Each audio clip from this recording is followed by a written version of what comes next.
Let's bring up these points of the match and check them out. A final gut check before playoffs. Of course, both of these teams are not going to be in the same match in playoffs as well, nor will they be able to meet unless they make it all the way to the final. Hours start to fall. Teddy takes control of that lane, knocks down the turret. Deft does exactly the same thing, but now we've got these two players butting heads once again on the Rift. And speaking of T1, this will be your roster. No changes yet again. Kanaka's Faker, Teddy, and Keria.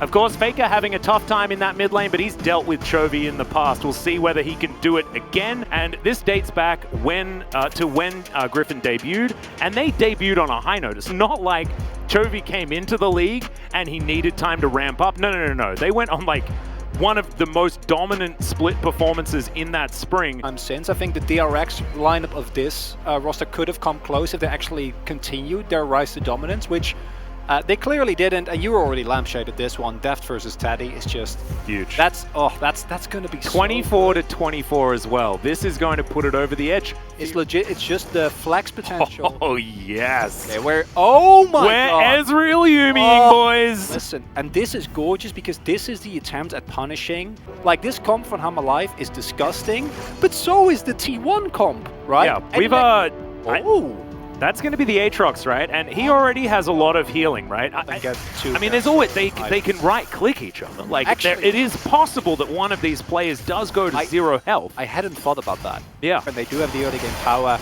to take those skirmishes, but there's not really a need, right? And double Scuttle was nice, but see, he's got his on the go. There's Morgan going to break the chains, but he's struggling here just a little bit. Umbral Dash going to do it. Is now Canna in trouble, but not enough. And Morgan, he was doing well in the lane. And then it all just falls apart. Can go down quickly with Aatrox as we have Johan is actually spotted out here. No flash, remember, this is a Hecarim as Vista wants to try and get over, but Canna's already teleported down. A late teleport now to come through as Morgan tries to come down as well. Flash in from Keria, looking for Deft. This one's personal as he devours him. The Ezreal's just dead. Senatom Kench, what a ridiculous combination here on the bottom side as they're just underneath the turret, and Keria will lick the cat to death. If Teddy is able to get fed, if he's able to stack up his soul, it's really, really bad. Like, I don't think that it's necessarily you outskill as T1 because, again, it's not like the comp of Hanwha Life a team fights poorly, but I am just such a strong believer in the Seraphine.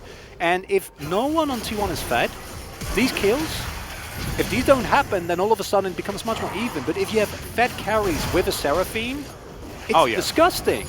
No, it's ridiculous. The insurance is most certainly still there. As Keria he wanted to tank this one up so Teddy could get the kill, but he was like, no, I'll take it. 좋아요. I like it. Teddy's just having a good time. Rotate up now is okay. Maybe we could trade one back as Canna has to flash. Flash advantage now available for Morgan as Teddy. You know, it's kind of unfortunate, but it doesn't really matter as Kana might get ganked here. Yeah, a bit of a lane gank here from Johan, who's looking to make his way in. He can just ult. There's the flash in from Morgan, and this is a very dead Aatrox. Dawning Shadow comes down, though, and Cuz will turn up. They're turning it on the horse. Morgan is going to be able to grab the Aatrox, but now he's got a big bear after him. Looking to try and lock this one down. Faker coming on in, but they're taking them around the Rosie, as there's the barrel.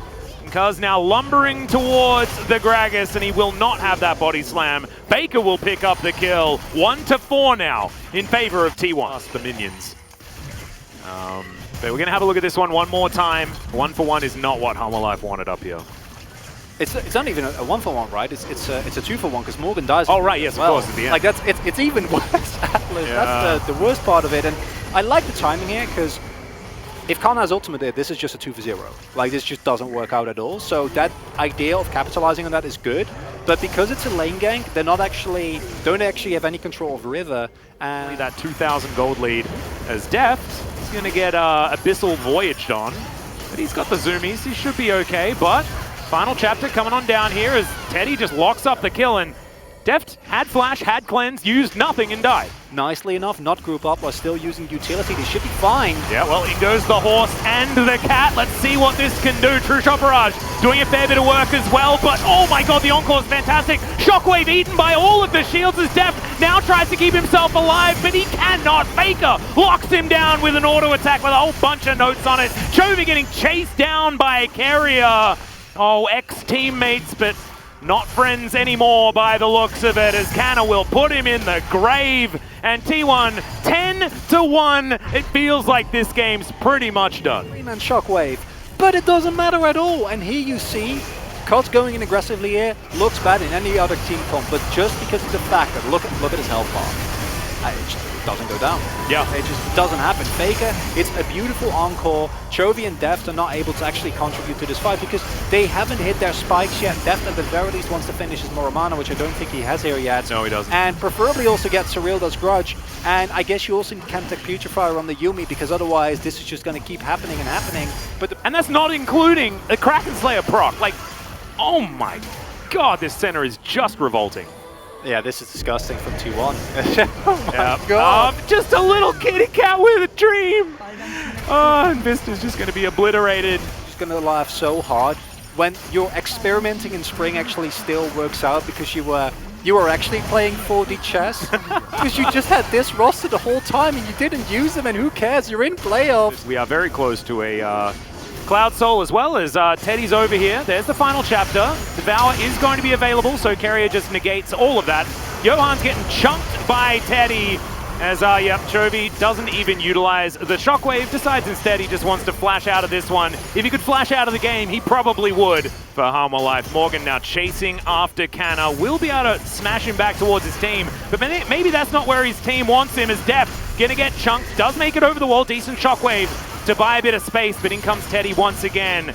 He's got more damage than a nuke right now as Faker throws out the ult. He doesn't really find too much. He may have found the Yuumi, but the Yuumi died in the blink of an eye. The Ezreal doing exactly the same thing. 6-0-7 for this Senna, looking to make it 7-0-7.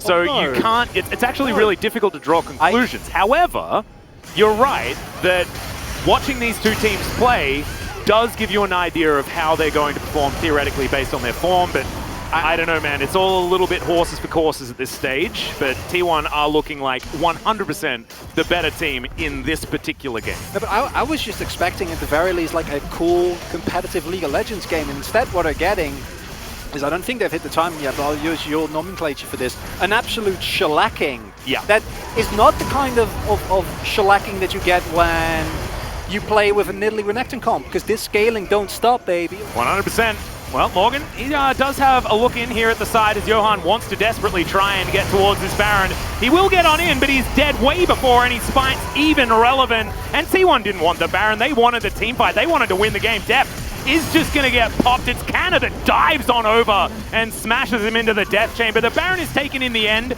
as, the Yuumi pops out. Chovy now will find another two-man Shockwave. He's consistently hitting quite a few people with that, but it doesn't actually matter because it doesn't do enough damage. And now, 3 members of Harmor Life Esports against the world of T1. And they are so scary. Wants to see what it's like on the T1 side of the Rift. And in the meantime, Carrier's just going to stop any potential backs. And I think this game's just done. Faker, surprise, out of the brush. Very, very dead. Chovy, Vista, of course, is going to be going down as well, as they're just going to follow him around as Carrier he's going to do the... Yeah, this one's done. Make it stop. Oh no, they're just hanging out. This is adorable. Quick, get the jukes. Oh wow, he really has been juking for a really long time. It's 20-1 is going to be the advantage here for T1. The rest of Harmor Life are going to respawn. They're not going to give this one away for free necessarily. The Baroned up minions will make it very difficult, as now we're going to get trolled by an inhibitor, as in goes Johan. Does knock back the center. Teddy will just get cast to the face. And now Morgan's trying to chase down Cuz. Canna in a little bit of trouble here, but Deft isn't going to find the Mystic shots. And okay, well, no, it's not over just yet. Aha! We have not cancelled this one just yet. Haven't hopped out, as Morgan's even teleporting in. All right, Faker from over the wall. We'll say goodbye to the Gragas. And we'll lock down that kill. Deft inside the Raptor pit.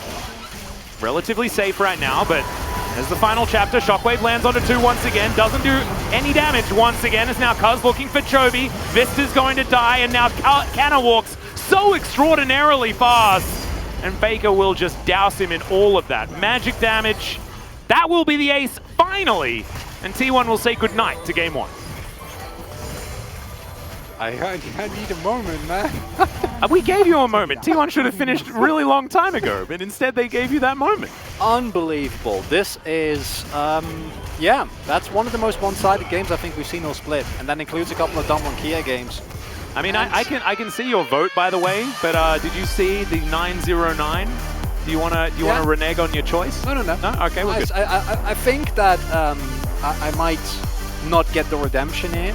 But I'm okay with that. I stand by my choice. I think that in terms. I mean, the game didn't last long enough, so. That's, well, I mean, that's like a 4th or 5th item. It's.